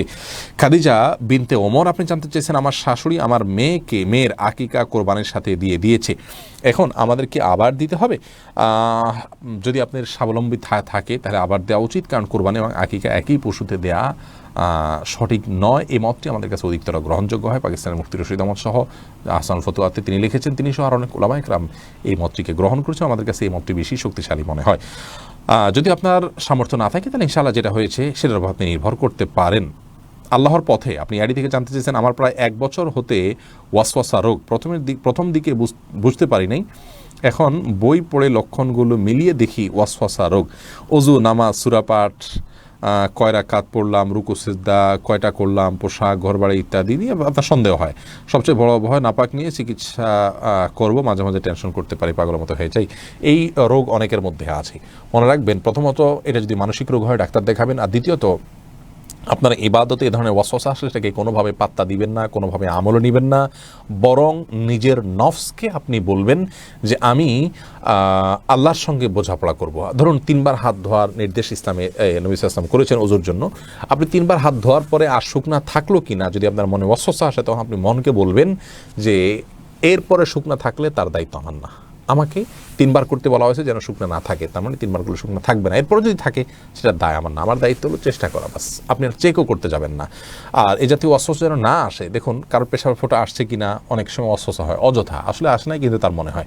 নবী সাল্লাল্লাহু আলাইহি ওয়াসাল্লাম এই জাতীয় অস্বস্তি দূর করার জন্য বলেছেন, পানির ছিটা নিয়ে পেশাবের ওই জায়গাটাতে আপনার কাপড়ের উপর দিয়ে এরকম ছিটা দেওয়ার জন্য, উদ্দেশ্য যাতে করে এভাবে ছিটা দেওয়ার মাধ্যমে আপনার সেখানে পেশাব আসলেও পানির সাথে মিশে আপনার সন্দেহটা দূর হয়ে যায়। তার মানে সন্দেহকে পাত্তা দেওয়া উচিত নয়, সন্দেহকে কোনো পাত্তা দিবেন না, এবং বলবেন যে হয়ে যাবে। নবী সাল্লাল্লাহু আলাইহি ওয়াসাল্লাম সন্দেহকে পাত্তা দিতে নিষেধ করেছেন। আপনি আপনার কাজ চালিয়ে যাবেন এবং সন্দেহকে আমলা নেবেন না। সেই সাথে এটা দোয়া পড়বেন, বিশেষ করে এই জাতীয় সন্দেহ সৃষ্টিকারী একটা শয়তান রয়েছে, খিনজাব তার নাম। বাম দিকে আপনি 3বার এভাবে থুতু ফেলে, মানে থুতু বলতে আপনার এই মুখ থেকে যে খুবই ক্ষুদ্র যে ইয়েগুলো বাইর হয়, সেই জাতীয় থুতু 3বার ফেলবেন এবং আমানতু বিল্লাহি ওয়া রাসূলিহি পড়বেন। ইনশাআল্লাহ ওয়াসওয়াসা থেকে আপনি কিছুটা হলেও নিশ্চিতি পাবেন। ওমর ইসকে আপনি জানতে চেয়েছেন, আমার সেলুনের দোকান আছে, আমি চুল দাড়ি কাটি, এটার মাসআলা কি? দাড়ি কাটা তো জায়েজ নয়, আপনি শুধু চুল কাটবেন, লিখে দিবেন যে এখানে চুল কাটা হয় শুধুমাত্র, দাড়ি কাটা হয় না, দাড়ি চাষা হয় না, শেভ করানো হয় না।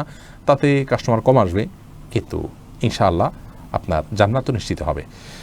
মুসলিউদ্দিন হৃদয় জানতেছেন পুরুষ ডাক্তার দ্বারা সিজার ডেলিভারি করানো যাবে জায়েজ কিনা? যদি বিকল্প না থাকে তাহলে জায়েজ আছে, কিন্তু এটি আমাদের দেশের জন্য খুবই লজ্জাজনক একটি অধ্যায়। বাংলাদেশে এখন অহরহ ডেলিভারি করানো হয়, সিজার করানো হয় পুরুষ ডাক্তারের মাধ্যমে। শুধু বাংলাদেশে নয়, সৌদি আরবেও এটি আমি দেখেছি, কাছে থেকে জেনেছি যে পুরুষ ডাক্তাররা এই কাজগুলো করেন। এটি খুবই গর্হিত কাজ, খুবই গর্হিত কাজ। নারী ডাক্তারদেরকে উৎসাহিত করা উচিত এবং নারীদেরকে ডাক্তারি পড়ানো উচিত এবং এই কাজগুলো নারী ডাক্তারদের উপর ছাড়া উচিত। অন্যান্য সেক্টরে অনেক ডাক্তার চলে যাচ্ছেন, নারীরা গাইনিতে না গিয়ে অন্যান্য অনেক ডিপার্টমেন্টে চলে যাচ্ছেন, অথচ গাইনিতে পুরুষরা আসছেন। এটি মুসলিম কান্ট্রি বা মুসলিম সমাজের জন্য লজ্জা ছাড়ার কিছু নয়। একজন রোগী হিসাবে আমরা যদি অনন্যোপায় হই, অন্য কোনো বিকল্প ব্যবস্থা না থাকে, তাহলে আমাদের জন্য এটি জায়েজ রয়েছে। আবরারুল হক আপনি জানতে চাইছেন অনেকে ঠুনকো কারণে চেয়ারে বসে নামাজ পড়ে, এরপর আশা করি কিছু বলবেন। ঠুনকো কারণে চেয়ারে বসে নামাজ পড়লে নামাজ হবে না। যদি আপনি রুকুসিজদা করার ক্ষমতা না রাখেন, কোমর ভাঙলে আপনার পড়ে যাওয়ার আশঙ্কা আছে, শরীরের ভারসাম্য ধরে রাখতে না পারেন, অথবা আপনার বড় ধরনের স্থায়ী রোগ হয়ে যেতে পারে, সেই ক্ষেত্রে আপনি চেয়ারে বসে নামাজ পড়তে পারেন। এছাড়া একটু মাজা ব্যথা, একটু শরীরে খারাপ লাগতেছে, আপনি চেয়ারে বসে নামাজ পড়া শুরু করলেন, এভাবে করলে নামাজ হবে না। এটি হলো নিরুপায় ব্যক্তির জন্য শেষ ভরসা। একলা জীবন আইডি থেকে আপনি জানতে চেয়েছেন আমি একটা ব্যবসা করতে চাই, এখন আমার কাছে টাকা নাই, আমি সমিতিতে টাকা তুলতে পারবো কি না? দেখুন, আপনি সমিতির থেকে সুদের ভিত্তিতে যে টাকা, সে টাকা তোলা আপনার জন্য জায়েজ নাই। এটা সম্পূর্ণ গুনাহের কাজ হবে। আল্লাহ তাআলার ভয়ের জায়গা থেকে ব্যবসার টাকা না থাকলে চাকরি করবেন, ছোট্ট করে করবেন, ক্ষুদ্র কাজ করবেন। আজকাল আমাদের প্রেস্টিজ ইস্যুর কারণে অনেক হারাম কাজে আমরা লিপ্ত হয়ে যেতে হয়। মুসলমানের কাছে একদিকে জাহান্নাম, আরেকদিকে প্রেস্টিজ, কোনটাকে সে বড় করে দেখবে? জাহান্নাম থেকে মুক্তির বিষয়টাকে বড় করে দেখবে অবশ্যই। সেই জায়গা থেকে আপনি সুদের উপরে সুদের লোন নিয়ে ব্যবসা করা উচিত নয়। প্রিয় ভাই আমার, আল্লাহ তাআলা আপনাকে সেই হিম্মত দান করুন। সমাজ থেকে সুদের লোন নিয়ে ব্যবসা করবেন না, প্রয়োজনে ছোট্ট ব্যবসা করবেন, যা আছে তা দিয়ে চলবেন, না হলে চাকরি করবেন, না হলে বিকল্প খুঁজবেন, কিন্তু সুদের উপরে আপনার ব্যবসাকে প্রতিষ্ঠিত করবেন না। সুদ খুব ভয়াবহ একটি বিষয় ইসলামের শরীয়তের দৃষ্টিকোণ থেকে, যেটা আমরা অনেক মুসলিমরা চাই না। হারামের মধ্যে সবচেয়ে ভয়াবহ হারাম হলো, বান্দার হকের পরে আল্লাহর হকের মধ্যে সবচেয়ে ভয়াবহ হারাম হলো সুদ। সাদিয়া খান আপনি জানতে চেয়েছেন বিড়ালের গলায় ঘন্টা পরানো কি জায়েজ আছে? ঘন্টা কেন পরাবেন? যদি ইঁদুর তাড়ানোর জন্য বা এই জাতীয় কোনো যৌক্তিক কারণে হয়, সেটি জায়েজ হতে পারে শর্ত সাপেক্ষে, কিন্তু সেটা ছাড়া যদি হয় তাহলে সেক্ষেত্রে এটি জায়েজ নেই। ঘন্টার মধ্যে এক ধরনের মিউজিকের মধ্যে এক ধরনের সাউন্ড চলে আসে, সেই জায়গা থেকে এটি না করা উচিত। নিছক শোভাবর্ধনের জন্য এটি না করাই উচিত। ফারজানা এর থেকে জানতে চাইছেন আমরা 3 বোন, আমার কোনো ভাই নেই, আমাদের ভবিষ্যতে বাবা মায়ের দায়িত্ব নিতে কি চাকরি করা জায়েজ হবে? বাবা মার দায়িত্ব আসলে ইসলাম শরিয়ার দৃষ্টিকোণ থেকে আপনার ভাই না থাকলে আপনার দাদা, চাচা, তাদের উপরে বর্তায়, কিন্তু তারা যদি বহন না করেন তাহলে সেক্ষেত্রে আপনারা যদি আপনাদের প্রাইভেসি, পর্দার বিধিবিধান এসবগুলোকে মেনটেন করে আপনি যদি কাজ করতে পারেন, অবশ্যই করতে পারেন। আজকাল বাসায় বসে অনেক কিছু করা যায়, উপার্জনের পথ রয়েছে, সেগুলো আপনি অবশ্যই করতে পারেন। হাবিবা আক্তার রাত্রি আইডি থেকে আপনি জানতে চেয়েছেন ঘরে বিয়ের উপযুক্ত বোন রেখে বড় ভাইয়েরা কি বিবাহ করতে পারবেন? উত্তর হলো পারবেন। বোন বিয়ে দেওয়ার সাথে ভাইয়ের বিবাহকে শর্তযুক্ত করেন ইসলাম, বরং ভাই যার তার মতো করে তিনি বিয়ে করতে পারেন, এরপর তিনি বোনের বিয়ের জন্য প্রচেষ্টা চালাতে পারেন। তবে বোনের বিয়ে দেওয়াটা ভাইয়ের কর্তব্যের অংশ, সেই জায়গা থেকে সিরিয়াসলি বোনের বিয়ের জন্য ভাইয়ের চেষ্টা চালাতে হবে।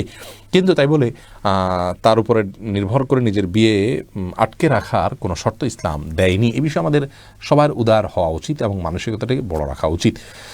মোহাম্মদ জাহিদুল আজাদ আপনি জানতে চেয়েছেন মৃত ব্যক্তির গোসলের পর সুরমা কোথায় কোথায় দেয়া যায়? উল্লেখ্য আজকে শুনলাম লজ্জাস্থানে দেয় কিছু মহিলা। না, এটার তো কোনো যুক্তি নেই, সুরমা শুধু চোখে দিবে আর কোথাও না। মাইনুল ইসলাম জানতেছেন কত টাকা হলে জাকাত দিতে হবে? কত টাকা হলে জাকাত দিতে হবে সেই টাকার ফিগারটা আমি বলা কঠিন আপনাদেরকে, তবে 85 গ্রাম স্বর্ণ অথবা 595 গ্রাম রূপা, বলা বাহুল্য রূপার ফিগারটা খুব তাড়াতাড়ি ফিল আপ হবে, বিধায় 595 গ্রাম রূপা কেনার মতো টাকা হলেই জাকাত আবশ্যক হবে, যদি সেটা 1 বছর আপনার কাছে থাকে। অতএব আপনার কাছে যে টাকা আছে সেটার দামে 595 গ্রাম রূপার দাম হয় কিনা সেটা আপনি দেখার বিষয়। আজকাল বোধহয় 40 থেকে 50,000 টাকা হলে সম্ভবত হয়ে যাবে, নিশ্চিত নই, কাছাকাছি হবে ফিগারটা। এটি যদি 1 বছর থাকে জাকাত দিতে হবে। ফাইদুর রহমান জানতে চেয়েছেন একটি দোকান থেকে পণ্য কেনার সময় সেলসম্যান পণ্যের মূল্যের চেয়ে কম রাখে এবং টাকাটা নিজে রেখে দেয়। এটা আমি জানতাম। আমি যদি সেই দোকান থেকে সমপরিমাণ মূল্য পণ্য কিনে সেই পণ্য না গ্রহণ করে সেখানে রেখে দিলে কি তার হক আদায় হবে? পণ্য কেনার সময় সেলসম্যান পণ্যের মূল্যের চেয়ে কম রাখে, অর্থাৎ সস্তা বিক্রি করে দেয় আর টাকাটা নিজে রেখে দেয়, তার মানে সে চুরি করে। এটা যদি আপনি জানেন তাহলে সেখান থেকে কেনাটা আপনার জায়েজ হবে না। যদি আপনি আগে এরকম কাজ করে ফেলেছেন তাহলে দোকানে এখন সেই টাকাটা আপনি যদি ফেরত দিতে পারেন বা কোনোভাবে আপনি এটা করতে পারেন তাহলে সেটা আপনার জন্য উচিত এবং কর্তব্য। ফেরদাউসী সুলতানা মিম জানতেছেন, স্বপ্নে কোনো মৃত মাওলানাকে অসুস্থ অবস্থায় দেখলে কি করণীয়? মাওলানার মৃত্যু হয়েছিল আমার জন্মের আগে, 6 বছর আগে দেখেছিলাম, এখন আবার দেখেছি। বিশেষ কোনো কিছু করণীয় নেই। আপনার মৃত ব্যক্তিকে স্বপ্নে দেখলে আমাদের উপরে কোনো কিছু বিশেষভাবে আরোপিত হয় না, তবে আপনি বিশেষ কি অবস্থায় দেখেছেন না দেখেছেন তার উপর নির্ভর করে স্বপ্নের যে ব্যাখ্যা, সেই ব্যাখ্যাগুলো স্বপ্ন ব্যাখ্যা স্পেশালিস্ট ওলামা ইকরাম হয়তো আপনাকে দিতে পারেন। আপনি ওই ব্যক্তির জন্য আল্লাহর কাছে মাগফিরাতের দোয়া করতে পারেন। আপনার নিকট আত্মীয় বা কাছের কেউ হলে তার পক্ষ থেকে আপনি কোনো ভালো কাজ করতে পারেন, বা কাছের কেউ না হলেও আপনি সেটা করতে পারেন, বাস। এর বাইরে বিশেষ কোনো করণীয় আপনার নাই। এরপরে ফারদিন রাব্বি জানতে চেয়েছেন, লিজ নেওয়া জায়গায় কি মসজিদ বানানো যাবে? অস্থায়ী মসজিদ হবে এটি পূর্ণাঙ্গ মসজিদ হবে না যদি সেটা লিজ নেওয়া জায়গা হয়। মসজিদ বানাতে হলে বা পূর্ণাঙ্গ মসজিদের মর্যাদা পেতে হলে ওই জায়গাটা নিষ্কণ্টক এবং ওয়াকফকৃত জায়গা হতে হবে। সরকারি খাস জমি অন্যের জমি ঠেলাঠেলি করে দখল করে ভেজালের জায়গায় মসজিদ নির্মাণ করা জায়েজ নয়। আর লিজের জায়গায় মসজিদ করলে সেটা অস্থায়ী মসজিদ হবে, কিন্তু স্থায়ী মসজিদের যে মর্যাদা সেটা লাভ করবে না। আরশি জাহান অদ্রিতা আপনি জানতে চেয়েছেন, কেউ যদি আমাকে পছন্দ করে এবং আমি যদি তাকে সরাসরি না করে দেই এবং সে কষ্ট পায় তাহলে করণীয় কি?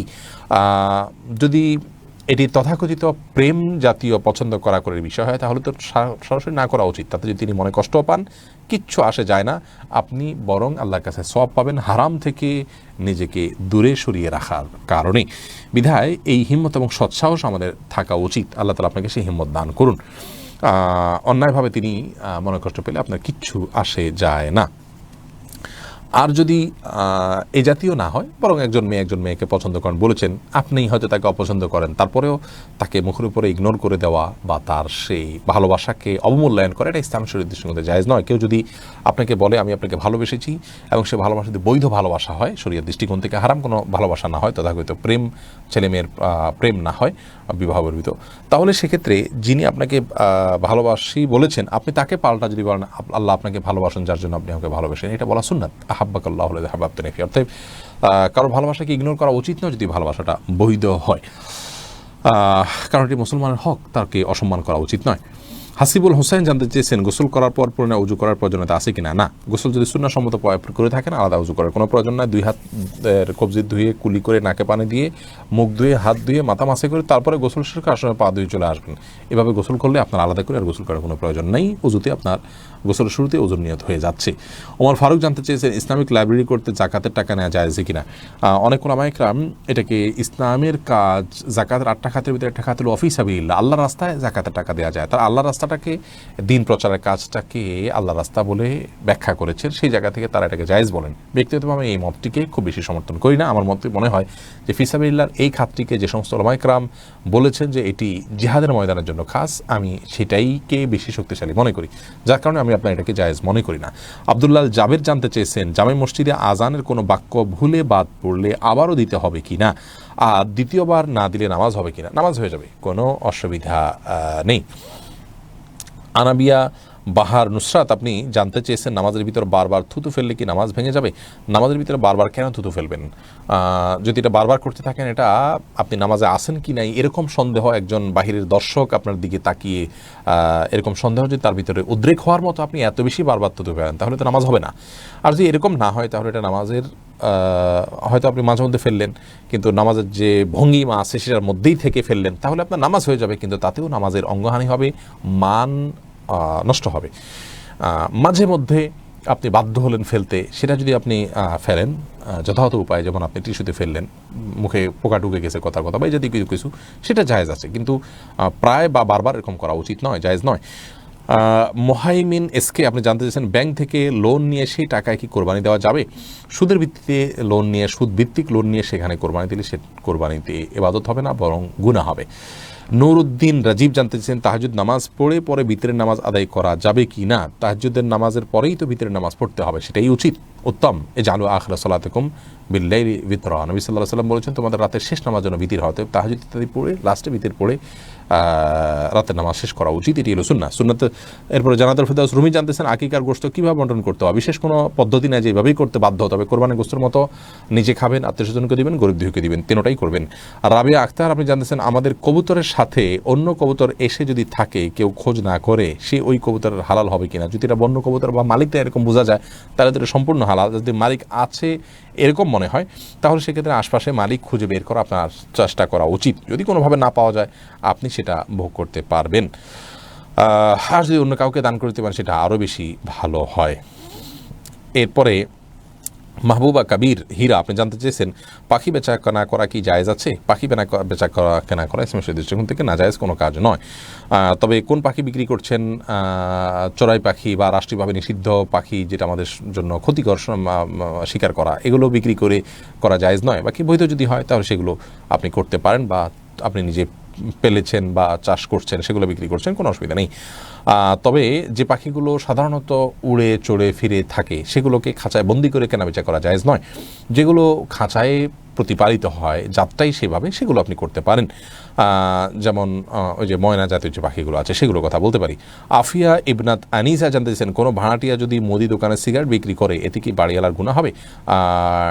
দোকান যদি ভাড়া দিয়েছেন তিনি অন্য সব আইটেম বিক্রি করেন হালাল, এক দুটো আইটেম হারাম বিক্রি করেন, তাহলে এর দায়ভার পুরোপুরি বাড়িওয়ালার উপর আসবে না। বিশেষ করে আজকাল তো এত সীমাবদ্ধতা যে আপনি যার কাছেই দিবেন হালাল পরিপূর্ণভাবে পাওয়া কঠিন হয়। তারপরও বাড়িওয়ালা তাকে নসিহত করা উচিত, এবং যদি তাকে অ্যাভয়েড করে এমন কোনো ব্যক্তিকে দিতে পারে যে একটা আইটেম হারাম বিক্রি করবে না, তাহলে সেটা বাড়িওয়ালার করা কর্তব্য এবং উচিত। যদি বিকল্প না পায় তাহলে ইনশাআল্লাহ নির্বাহী হিসাবে জায়েজ হবে তার জন্য। এমডি আজহার রহমান সরফরাজ জানতে চেয়েছেন আমার বাবা সরকারি চাকরি করতেন, উনি মারা যাওয়ার পর এককালীন টাকা আমার ব্যাংকে রাখি আমরা এবং সেখান থেকে সুদ পাই, ওই টাকা আমাদের জন্য হালাল হবে কি না? ওই টাকা দিয়ে কি কোরবানি দেওয়া যাবে কি না? না, এটা আপনাদের জন্য মানে অতিরিক্ত সুদটা হালাল নয়, এবং এই টাকা দিয়ে কোরবানি দিলে কোরবানি আদায় হবে না। বরং আপনাদের উচিত হবে এই টাকাটা বৈধ বা হালাল কোনো জায়গায় ইনভেস্ট করা। আর যদি বিকল্প সেরকম কিছু না থাকে, কমপক্ষে কোনো ইসলামী ব্যাংকে ইনভেস্ট করা, সুদ গ্রহণ করা হারাম, সম্পূর্ণভাবে জায়েজ হবে না। শরীফ আইএস আইডি থেকে আপনি জানতে চেয়েছেন আমার বাবা মারা গেছেন, আমি কোরবানি আমার বাবার নামে দিতে পারবো কিনা? কোরবানি বাবার নামে দেওয়া যেতে পারে, তবে বাবার নামে কোরবানি দিলে, মৃত ব্যক্তির নামে কোরবানি দিলে অনেক ওলামা ইকরাম বলেছেন, আরবানি স্কলাররা বলেছেন জীবিত ব্যক্তির নামের সাথে ইনক্লুড করে, যেমন আপনার নামে সেখানে আপনার বাবার নামকে সাথে যুক্ত করে দিতে পারেন। তবে আমাদের সন্ধান ওলামা ইকরাম বলেন যে না, আলাদা করে তার নামে কোরবানি দিতে পারেন। নবী সাল্লাল্লাহু আলাইহি ওয়াসাল্লাম তার উম্মতের পক্ষ থেকে, ইব্রাহিম আলাইহিস সালামের পক্ষ থেকে কোরবানি দিয়েছেন। ফাতেমা লাবনী জানতে চেয়েছেন অনেক টাকা ঋণ হওয়ার কারণে কোনো উপায় না থাকলে ঋণ পরিশোধের জন্য সমিতি থেকে ঋণ নেওয়া যাবে কি না? সুদভিত্তিক ঋণ নেওয়া জায়েজ নয়। যদি আপনি অনন্য উপায় হয়ে যান এবং আপনার জীবন মরণের ব্যাপার হয়, এখানে আপনার ইজ্জত জীবনের ব্যাপার হয়, তাহলে অন্য কোনো উপায় না থাকলে আপনি এটা করতে পারেন। কিন্তু আসলে অন্য কোনো উপায় নাই, এই কথাটা বাস্তবায়ন করা খুব কঠিন একটি কাজ, অর্থাৎ এটা ফিট হওয়া খুব কঠিন একটি কাজ। কারণ আমাদের জমি জমা থাকে, অনেক কিছু থাকে যেগুলো সেল করলে হয়তো আমরা কোনো না কোনো একটা উপায় খুঁজে পেতে পারি, সেই জায়গায় আমাদের যাওয়া উচিত, সেই আশ্রয় নেওয়া উচিত। অতএব এই ইন্ডিভিজুয়াল মাসালা হলে আপনার পুরো অবস্থা বিবরণ করে আলমের কাছ থেকে সাক্ষাৎ করে নিয়ে তারপরে জেনে আপনি আমল করা উচিত।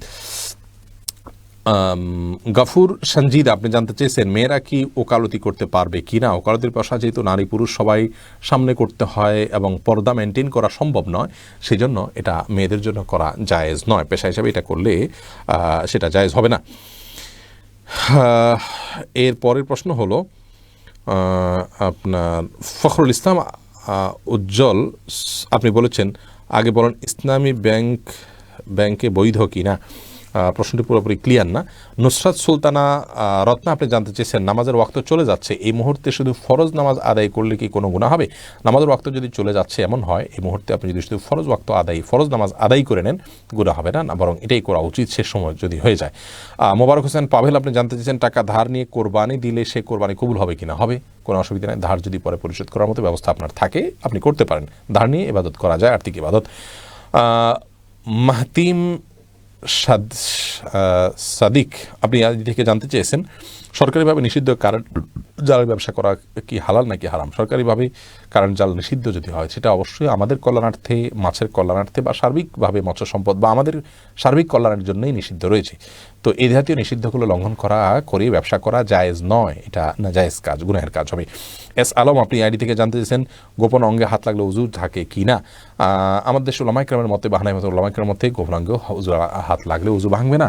তবে আরবিন স্কলাররা, সৌদি আরবের ওলামা ইকরাম, তাদের মতে গোপন অঙ্গে হাত লাগলে উজু ভেঙে যাবে, যেহেতু আপনার একটি হাদিস রয়েছে যে মানমাসা জাকারাহু ফালিয়াতাওয়াদ্দা, এই জন্য তারা হাত লাগলে বলতে কাপড়ের উপর দিয়ে নয়, সরাসরি যদি কেউ গোপন স্পর্শ করে তারা ওটাকে ওযু ভঙ্গের কারণ হিসাবে উল্লেখ করেন। অতএব সেই জায়গা থেকে এটা ওযু ভঙ্গের কারণ তাদের মতে, আমাদের ওলামা ইকরামের মতে এটি ওযু ভঙ্গের কারণ না। প্রিয় দর্শক, নির্দিষ্ট সময় থেকে আমরা প্রায় 10 মিনিট বেশি সময় আপনাদের সঙ্গে আজকে দিয়েছি। এর কারণ হলো শুরুতে আমরা অনেকগুলো আপনাদের প্রশ্নোত্তরের বাইরের বিষয়ে কথা বলেছি, সেই সময়টাকে আমরা পুষিয়ে দেওয়ার চেষ্টা করেছি। আবারও স্মরণ করিয়ে দিচ্ছি, নবীন উদ্যোক্তা সম্মাননা দিতে যাচ্ছে আসুন্নাহ ফাউন্ডেশন। আপনারা প্রস্তুত হন, নবীন উদ্যোক্তাদের সন্ধান দিন, নবীন উদ্যোক্তারা নিবন্ধন করুন এবং এখানে ইনশাআল্লাহ বিদিন আপনাদেরকে নগদ অর্থ পুরস্কার সহ আপনার সম্মাননা দেয়া, বিশিষ্ট ব্যক্তিত্বদের সাথে নেটওয়ার্কিং করা এবং আপনাদেরকে পারস্পরিকভাবে নেটওয়ার্কিং করা এবং আপনাদেরকে বিভিন্ন ধরনের এফোর্ট দিয়ে আরও বড় ধরনের উদ্যোক্তা হতে সাহায্য করতে চাচ্ছে আসুন্নাহ ফাউন্ডেশন। সাথে অন্যরকম গ্রুপ রয়েছে। দেশের প্রতিষ্ঠিত উদ্যোক্তারা, সরোবর, খাসফুড, রকমারি, অন্যরকম গ্রুপ এবং আরও অনেকগুলো প্রতিষ্ঠান এখানে আলহামদুলিল্লাহ আপনাদেরকে সাহায্য করবেন, সহযোগিতা করবেন। যারা দেশের মানুষের সার্বিক কল্যাণে নিজেদেরকে নিয়োজিত করে রেখেছেন এবং মানুষের বিভিন্ন সমস্যা সলভ করার জন্য কোনো একটা উদ্যোগ তিনি শুরু করেছেন। ছোট্ট একটা উদ্যোগ হতে পারে, সেটা খুব ছোট হতে পারে, বিস্তারিত ইনশাআল্লাহ আমাদের পোস্টে জানানো হবে। আপনারা প্রস্তুত থাকুন। সেখানে দেশের প্রথম সারির শিল্পপতিদের অনেকেই থাকছেন উপদেষ্টা হিসাবে, বিচারক হিসাবে থাকছেন অনেক ওলামা ইকরাম। আল্লাহ তাআলা আমাদের সকলকে সেই আমাদের উদ্যোগটাকেও সফলভাবে শেষ করার, সমাপ্ত করার তৌফিক দান করুন। অন্য উদ্যোগের মতো এখানেও আপনাদের স্বতঃস্ফূর্ত সহযোগিতা এবং এটার ব্যাপক প্রচার প্রসার আমরা কামনা করছি। আল্লাহ তাআলা আমাদের সবাইকে ভালো রাখুন, সুস্থ রাখুন। আজ এ পর্যন্তই, দেখা হবে, কথা হবে ইনশাআল্লাহ আগামী পর্বের লাইভে। আল্লাহ তাআলা আমাদের সকলকে সে পর্যন্ত সুস্থ রাখুন। আসসালামু আলাইকুম ওয়া রাহমাতুল্লাহি ওয়া বারাকাতুহু।